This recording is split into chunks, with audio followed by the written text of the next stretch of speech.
So Jordan Peterson's 12 Rules for Life. I mean, it was everywhere, right? But beyond the specific rules themselves, what's the actual philosophy holding the whole thing together? We're about to unpack the deep structure that gives these seemingly simple rules all their power. So, let's dig in. You know, the book starts with this great little story about Moses on the mountain. He comes down and tells the crowd he's got good news and bad news. The good news, I got him from 15 commandments down to 10. The bad news, well, adultery is still in. It's just a brilliant, funny way to introduce a central idea, our really complicated love-hate relationship with rules. And that right there, that points to this fundamental paradox in our nature. On the one hand, if you've got any spirit in you, rules can feel, restrictive. We all want the freedom to just forge our own path, without someone else telling us what to do. But here's the thing, that's only half the story, right? The book argues that even though we fight against it, we have this deep, almost primal need for some kind of structure. We might say we want total freedom, but if you look at how we act, we're all constantly searching for a framework, some kind of map to help us navigate the world. And this tension is really the launchpad for everything else in the book. Okay, so if we're all looking for a map, what does the world we're trying to navigate even look like? Well, the book presents this really powerful model of reality, and it's built on two huge opposing forces. It's a constant balancing act. So the book has this term, being, which sounds kind of lofty, but think of it as, well, the totality of your experience. It's not just the physical world out there, but everything in here too. Your thoughts, your emotions, your whole subjective reality.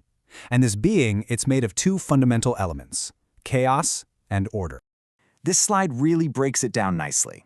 Order is the world of the familiar. It's your daily routine, the safety of your home, the rules of society that you understand. But it can also get really stagnant and oppressive, right? Then you have chaos. That's the unknown. It could be a new job, a sudden crisis, or even a creative idea. It is terrifying, but it's also where all potential and possibility comes from. And this is the perfect way to visualize it, right? The classic Taoist yin and yang. Order is the white serpent, chaos is the black. But look closer. See that little dot of the other color in each one? That's the key. They aren't separate, they contain each other. It means that even in the most perfect ordered paradise, the potential for chaos, that serpent, is always, always there. So, if you've got chaos on one side and order on the other, where the heck are you supposed to be? Well, the book's answer is what it calls the way. And the way is all about walking that fine line right on the border between them. You don't want to fall into chaos, but you don't want to be trapped by rigid order either. The goal is to live in that dynamic, meaningful space right where the two meet. Okay, so that's all a bit abstract, right? Chaos, order, the way. How does that actually connect to our real day-to-day lives? Well, it gets grounded in something very, very real, biology. And to get there, we got to talk about dominance hierarchies. And the book uses this kind of surprising example to show just how ancient these things are. The lobster. Yeah, the lobster.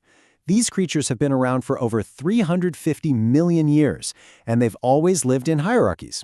The argument is that by understanding them, we can actually learn something pretty profound about ourselves. So check this out. It's this wild feedback loop. First, a lobster wins a fight. That victory literally changes its brain chemistry. Serotonin goes up. Then, because of that chemical change, it adopts a more confident posture. It stands up taller. And guess what? That new posture makes it way more likely to win its next fight. It's a classic positive feedback loop. And of course, for the loser, it's the complete opposite. Its serotonin levels drop, it physically slumps over, gets all defeated, and becomes much more likely to lose again. And this is the crazy part. This ancient neurochemical system is a lot like our own struggles with things like confidence and depression. It constantly reinforces where you are in the hierarchy. So this whole success breeds more success thing isn't just for lobsters in a tank. It shows up in human society too, as this principle of unequal distribution. A researcher named Derek Price actually codified it as Price's law. And put simply, it just says that in pretty much any creative field, a very small number of people end up producing the vast majority of the stuff. And once you see it, you start seeing it everywhere.